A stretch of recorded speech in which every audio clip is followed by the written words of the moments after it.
My school got shot up, but I'm the only one who remembers it. There was always something unusual about my classmate Carter. He was always quiet and kept to himself. He fit the stereotype of a typical school. I wish we could have become closer friends. Maybe this horrifying situation could have been avoided. In middle school, Carter was the silent, emo kid who made dark jokes every 4 seconds. In those years, most kids were the same, but Carter was on a whole different level. Except, he literally got beaten to a pulp every other day. The sad part was that nobody ever helped him. The few times I tried to report what was happening, the teachers told me they'd look into it, but nothing ever happened.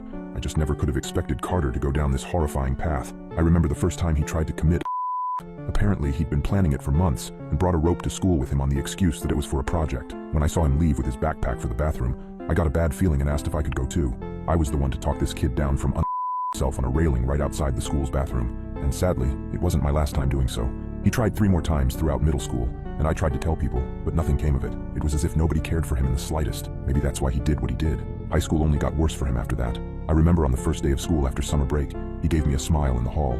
This was odd, he looked better, happy even. I found out later that he'd gone to therapy throughout the summer and had been working out. But I remember later, seeing that same depressed, dejected expression plastered on his face later on, after having milk poured into his backpack and his hoodie. I had tried to go over and help him clean it, but he gave me a weak smile and told me not to worry about it. Every time something happened, I could see him reverting further and further into the boy he used to be. Yesterday morning, he texted me that we didn't have school that day. I'd been confused, seeing as he hadn't texted me in over a year, so I asked my mom, who told me that yes, there was school, and that I was going. I texted him back telling him what my mom told me, and waited to see what he said. He left me on read. Even more confused than before, I decided to brush it off and get ready. That was probably the gravest mistake I'd ever made. He wasn't in our first period class. I was confused at first, seeing as I'd told him that school was being held today, and that he had to be there for the test, but figured he just didn't want to come and stayed home to study for an extra day. Halfway through the Pledge of Allegiance, the office lady with the most boring voice imaginable stopped talking with a small gasp. We heard the rustling of movement in the background, and then a concealed.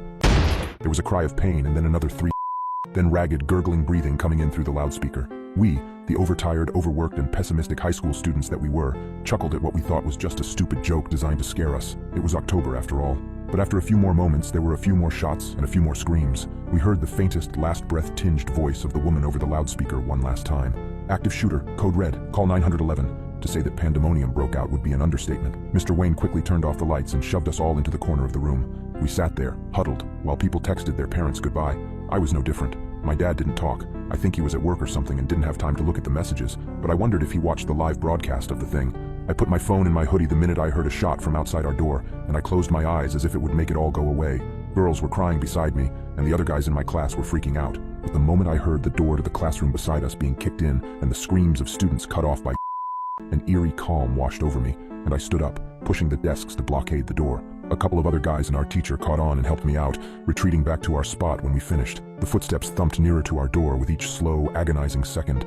The door handle shook as the tried to use the conventional way of getting in, but after that proved fruitless, he started trying to kick his way in, like he did the last room. A girl a couple of feet away from me sobbed about how she didn't want to, and a couple of kids had their phones out, recording. I thought to do the same, for evidence, and pulled out my phone. After a couple seconds of kicking, I heard a frustrated yell outside of the door. It sounded so familiar. And then the gun clacked against the window, the eye through the scope aiming directly next to me, and the trigger was pulled. The bullet flew past me, skimming my ear and lodging in the forehead of a guy named Chris, cooling all around his girlfriend's legs. I remember looking through the door's window as the scope came down off the guy's face and meeting Carter's eyes. Everything was so numb. I couldn't even feel the in my ear. His expression darkened when he saw me, and he took one more shot, one that would hit the girl sitting next to me.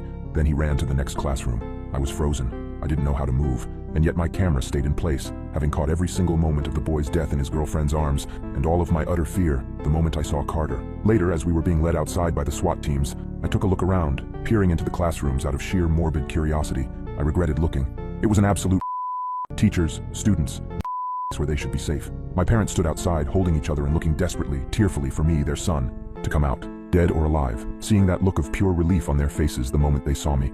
Afterwards, I got asked questions by the cops. What do you recall? They asked. I gave them my video. They then asked, did you know the I told them, yes, it was Carter Levi. That night was spent mostly at the police station, but my parents got me out of there in time for them to take me home and make me dinner. I couldn't eat it.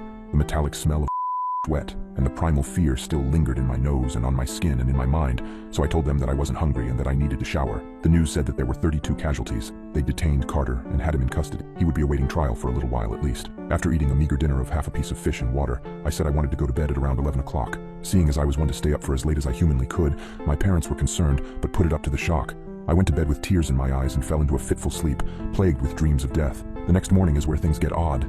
Well, odder. The next morning, my alarm went off as usual. I went to silence it, as there definitely wouldn't be school today with everything that had happened and rolled over. But then my mom came in. She told me, "Lucas, you're gonna be late for school. Get up."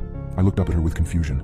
I wondered why she was making me get up, and wondered for a moment if everything was just a bad dream. But then I brushed my hand across my ear and winced, looking down at my raw palms. Nope, definitely not a dream. Not wanting to look weird though, I got up and got dressed as normal. I couldn't shake the feeling though that I just couldn't be at school. I couldn't be there. The stained the walls, the to still be here. It was a crime scene. But even so, my mom drove me to school and dropped me off, kissing me on the cheek like everything was normal. I walked slowly into Mr. Wayne's classroom, looking around fearfully. Kids were sitting down working on whatever was on the board, and it looked like a full house of students except for one. The guy who'd been killed yesterday, Chris, wasn't there. It's not like he had an empty seat, but more so that he didn't have a seat at all. I saw Carter sitting at his usual desk right next to me, and he looked up, his eyes full of knowing. I hoped he didn't know I knew too. The girl who'd gotten shot in the arm yesterday now looked good as new, smiling at me with a faint blush covering her cheeks. "I can't believe you actually bombed the test that badly," she giggled, a hand coming over to cover her mouth. I chuckled along with her for a moment, confused and afraid. I asked her, "Do you happen to know where Chris is?" She got confused at this, then said, We don't have a Chris in our class. You must be thinking of something else, sorry." This caught me off guard. I looked over at his former girlfriend, and she was talking with her friends, even flirting with one of the guys in her group, without a care in the world. What in the hell was actually going on here? The classroom fell into a sea of low murmurs, and I decided to block it all out, trying to reset my brain for a moment by listening to music. I felt a hand on my shoulder and flinched, hard. I looked up and Carter pulled back when he saw the fear in my eyes. His own eyes narrowed and he peered at me analytically. His final words haunted me forever. He told me, "You know, don't you?